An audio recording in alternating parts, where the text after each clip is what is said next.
Hello and welcome back to this festive Northern Coins episode, and we're on Christmas Eve, which is the 24th, and I had a look through, or had a good think about what coins I had that symbolised Christmas Eve. You've seen me Santa Claus one a couple of times, so what I thought was one I found when I was in the Isle of Man. So I can open this box because there's only that in, and it is this one. I'll just shut the box. Oops. And it is this £2 coin from the Isle of Man, 2020, and it is. Hopefully you're making it. It can be made out. It is a bit dinged, but it is Scrooge with Tiny Tim. If you're not aware, it came with it in a set of 3 coins in 2020. Christmas Ghost, Present, and Christmas Yet to Come. There was 10,000 minted, allegedly, but 3,000 went into circulation. And when I was in the Isle of Man early this year, I managed to find one when we were in a pub. I think I found this one. I think it was a pub, or it might have been when we was at the Laxey Wheel. Remember finding one there.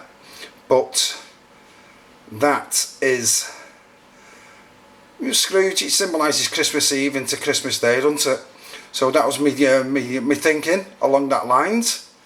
So sorry about the lateness of this. I've been on call, and I've only just got back now.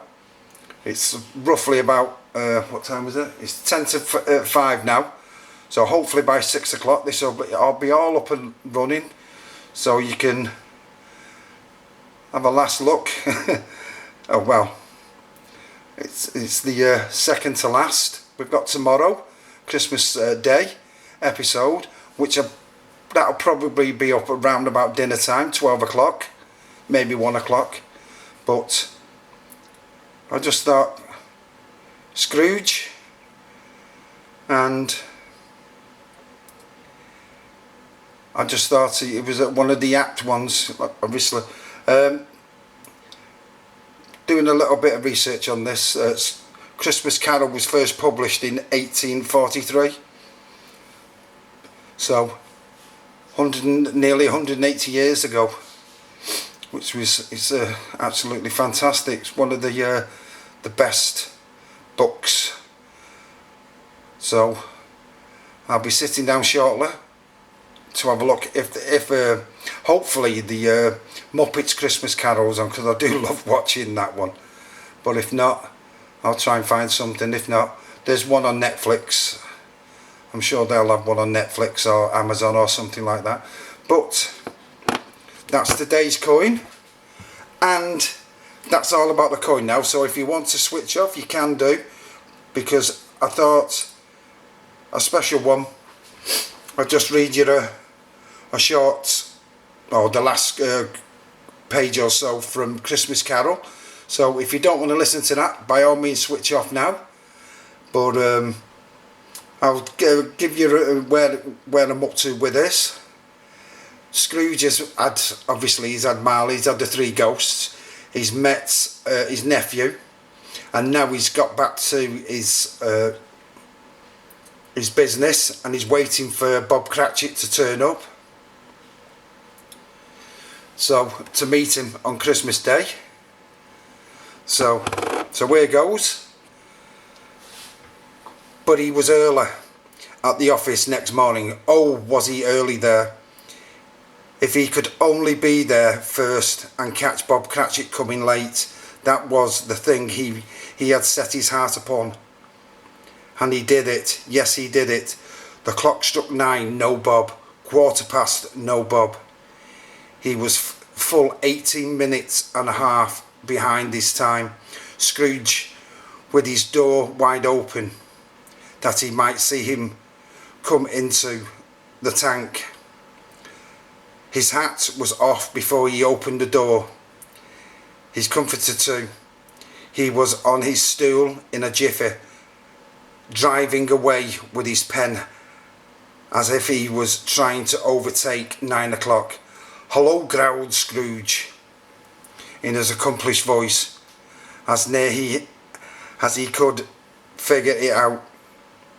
"What do you mean by coming here at this time of day?" "I am very sorry," said Bob. "I am behind my time." "You are," replied Scrooge. "Yes, I think you are. Step this way, sir, if you please." "It's only once a year, sir," pleaded Bob, appearing from the tank. "It shall not be repeated. I was making rather merry yesterday, sir." "Now I'll tell you what, my friend," said Scrooge. "I am not going to stand this sort of thing any longer." And therefore he continued, leaping from his stool and giving Bob a dig in the waistcoat, that he staggered back into the tank again. "And therefore I am about to raise your salary." Bob trembled and got a little nearer to the ruler. He had momentarily idea of knocking Scrooge down with it, holding him and calling to the people in the court for help and a straitjacket. "A Merry Christmas, Bob," said Scrooge, with an earliest that could not be mistaken, as he clapped him on the back. "A merrier Christmas, Bob, my good fellow, than I have given you for many a year. I'll raise your salary and endeavour to assist your struggling family. We will discuss your affairs this very afternoon after a Christmas bowl of smoking Bishop Bob. Make up the fire and buy another coal shuttle before you dot another I, Bob Cratchit." Scrooge was better than his word. He did it all and indelibly more. And to Tiny Tim, he did not die. He was a second father. He became as good a friend, as a good a master, as good a man as the good old city knew. He owned in any other good old city, town or borough. In the good old word, some people laughed to see the alternative to him, but he let them laugh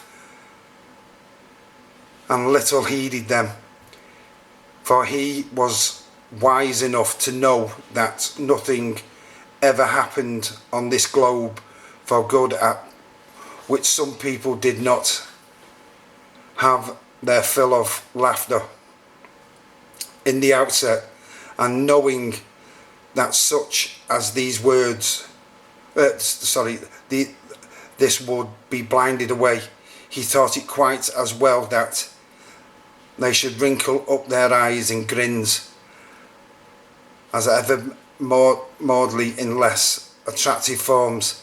His own heart laughed, and that was quite enough for him. He had no further intercourse with the spirit, but lived upon the total principle ever after, and it was always said to him that he knew how to keep Christmas well. If any man alive possessed the knowledge, may that be truly said of us and all of us. And so, as Tiny Tim observed, God bless us and everyone. There you go. That's the last page in a bit of Christmas Carol.